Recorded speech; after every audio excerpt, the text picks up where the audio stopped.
could mean is Roger McNamee, the co-founder of Elevation Partners and author of Zucked, Waking Up to the Facebook Catastrophe. Roger, Donald Trump and his supporters are still peddling this lie that the election was stolen in 2020. Obviously, fact-checking it a million times doesn't stop them from doing it. They're just going to keep doing it. Isn't YouTube just giving them a free pass to keep on doing this right into the next election? Jim, what YouTube is doing is obviously irresponsible, but it's also totally predictable.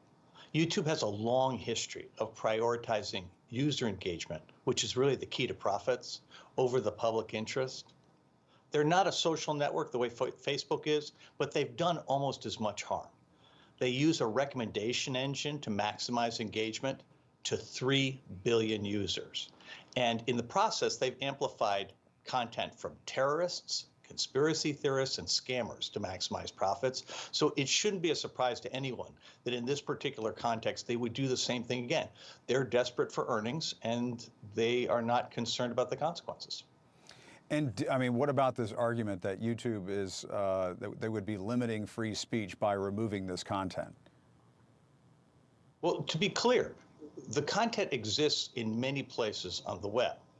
The issue here is whether YouTube is going to not only host it, but also amplify it with its recommendation engine.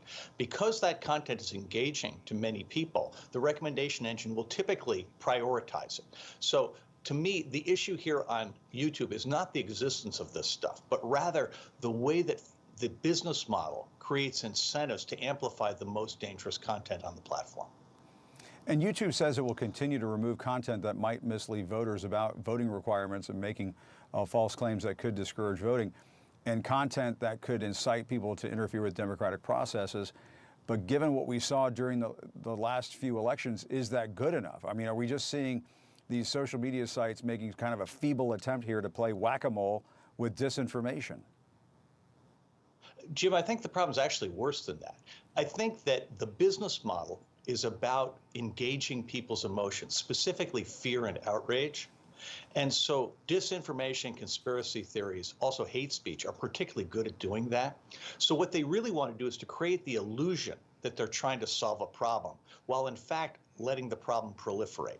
And so the key thing we want to do is not judge them by their words, but judge them by their actions. And if you look back, whether it's 2016, 2018, 2020, 2022, YouTube has consistently been a home for hate speech, disinformation, and conspiracy theories, much of it affecting elections and other things that really matter to us as a society. And I just don't think we should be giving any of these companies a break until they demonstrate that they're willing to act in the public interest. Yeah, and I mean, what about these other social media outlets, places like Facebook, Twitter, TikTok? I mean, they all sort of put up the same argument that, well, we can't possibly be everywhere all the time policing everything. I mean, do you buy that? Well, I would make the simple point that if you're unable to police your platform, then you're too big and you need to be downsized. To me, the core issue on this is that as a country, we need to recognize that technology can be unsafe. And therefore, companies need to do exactly what companies have done in past industries like transportation or food or drugs or chemicals, where they prioritize consumer safety as a condition of market access, and that they have business models that are designed to protect people from harm. That is currently not the case because the only incentive they have is to maximize shareholder value, and doing great harm turns out to be really profitable. Yeah, and you can't do it at the expense of our democracy. I mean, we've seen that demonstrated time and again. Roger McNamee, thank you very much for your time. We appreciate it. Very important topic. We'll have you back on it. In the meantime, though, thank you very much for joining me this evening.